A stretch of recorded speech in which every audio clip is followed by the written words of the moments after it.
Gas echoed through the African Union conference hall. Cameras zoomed in. Heads turned. Silence fell. Burkina Faso's Captain Ibrahim Traoré had just delivered a jaw-dropping statement that left even seasoned diplomats like Helen Zelle completely stunned.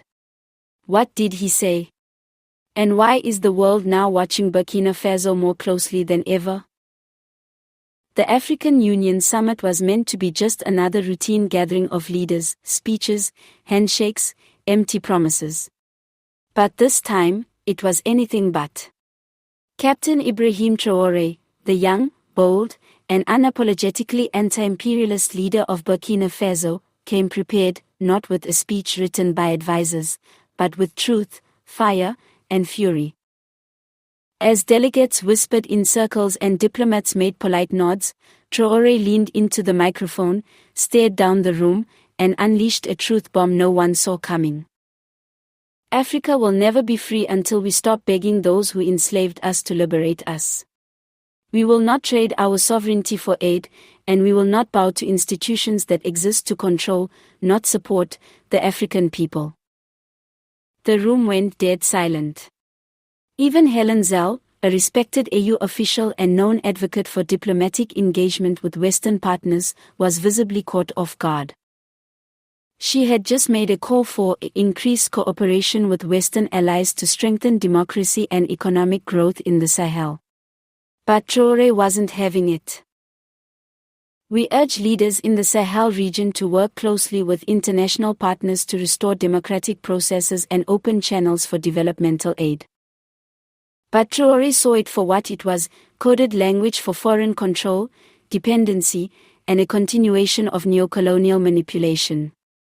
And his response? Cold, calculated, and explosive. You ask us to kneel for democracy, but whose democracy? The one sold with bullets and loans. If democracy means obeying Paris, Washington, or Brussels, then it is not African. It is slavery with a smiling face. It was a direct shot.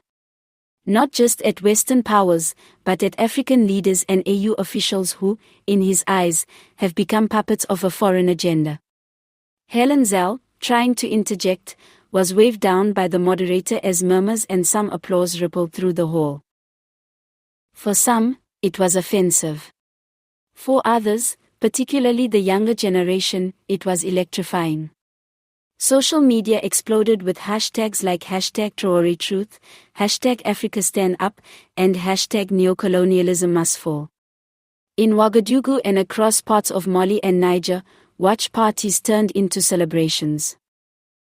For many, Traoré's words marked a shift, a break from the polished, rehearsed diplomacy that often protects the interests of former colonial powers, to a raw, authentic voice of resistance. This is a new era of leadership in West Africa. Traoré's message might be controversial, but it resonates with the frustrations of millions of Africans tired of being told what to do by external powers.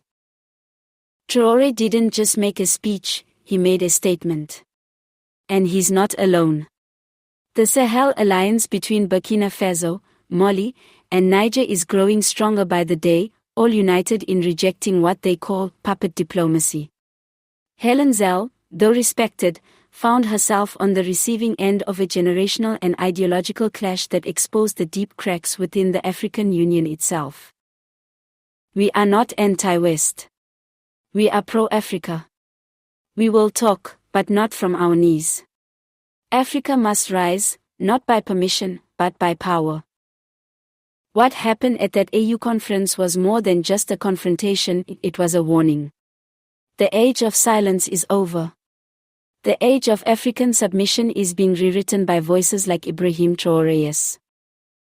Whether you agree with him or not, one thing is clear, the world is no longer ignoring what Africa has to say, because men like Traoré are making sure it's too loud to ignore. If you were inspired, shocked, or even challenged by what Traoré said, drop your thoughts in the comments.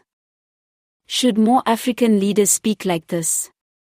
Was Helen Zelle out of touch or just misunderstood? Don't forget to like, subscribe, and turn on notifications, because we're bringing you real stories from the front line of Africa's political awakening.